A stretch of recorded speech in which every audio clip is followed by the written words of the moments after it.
I'm here in Central Otago in New Zealand, cold day, fire going, but in a beautiful small winery called Mount Edward with owner Duncan Forsyth.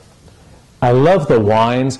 You really see the character of the vineyards. You see the character of Central fruit, but then there's a reserve to the wines with tannin structure. Also, I have to say your Rieslings were like killer, so really excellent wines. Tell me a little bit about your winemaking. I know you're biodynamic in the vineyards. What are you trying to do? What character are you trying to come out with? Well, we're fully organic. Certainly don't. We're not certified. We're certified organic.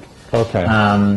Apply a lot of biodynamic principles, but I have a Christian wine viticulturalist, and he refuses to sign up to biodynamics because it'll, even though I'm a complete pagan at heart, if he signs up on the dotted line, he can't go there. So we're organic and proud of it.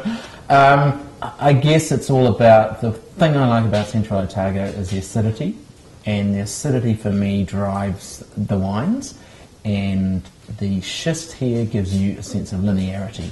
So for us, we're trying to base our wines. Schist, huh? Yeah, exactly. I mean, everything is based around schists in Central Otago. You've got to say that carefully.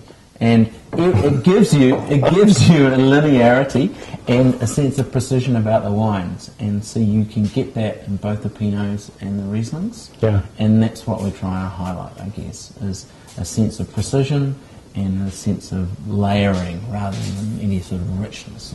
And in the winemaking, it's pretty non-interventionist. You're really sort of just taking care of it, trying to maintain, whether it's Riesling or Pinot, just trying to maintain the quality of the fruit.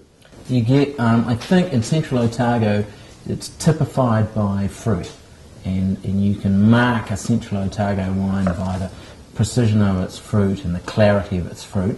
And therein lies the danger. If you try and do too much, then it becomes all-encompassing. So the trick for us certainly is doing as little as possible, which sets us to the ground, but trying to, you always have fruit, so it's trying to make that just a part of the wine rather than the dominant feature. So absolutely, try and do very little, not low extraction. With the Rieslings, it's all about slow fermentations, working out how to highlight the acidity and making the fruit just a background note, and then it becomes a full part of the wine anyway. How would you compare your wines? I know you worked in California, in Oregon. I think a lot of people that are on my site and read my notes, they're more used to, particularly California, Pinot Noir. How would you describe Central Otago wines? I would describe Central Otago, I guess, I think we're more like Oregonians in character, in New Zealanders are. And so I suspect that our wines have a sense of individuality that I see more in Oregon wines, but it has a purity of fruit that you would get from some, probably more of the coastal vineyards. Sonoma, the coast. I mean, I would look to someone like Literai or something like that. To me, as a marker, we have a purity of where it comes from. But I'd like to think that we have a bit of Oregon in terms of our character and individuality. It tends to be a wider range of styles here, and maybe I see that in Oregon. And one thing that strikes me after spending a week here is one thing that's unique about New Zealand is there's sort of extreme climate sort of wine. You say cool climate, I would say even extreme. I've experienced just now, because it can be bloody cold here, but then you talk about in the summer how warm it is, dry. So you have these extremities, like marginal climate, but at the same time, that makes great wines. Yeah, I mean, the cliche of all the best wines come from the margins, I think is true.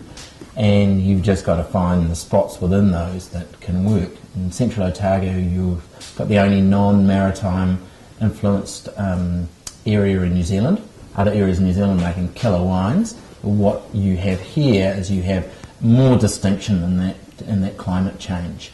So in the middle of summer, you're 30 to 90 to just above freezing, and that's normal. crazy. And so you get massive aromatics and massive definition of flavour, but you don't have a long summer, so you don't have big ripeness. So you're not making rich and rounded wines, you're making wines of layers, but wines that are a bit more delicate, even though they've got bags of fruit in them.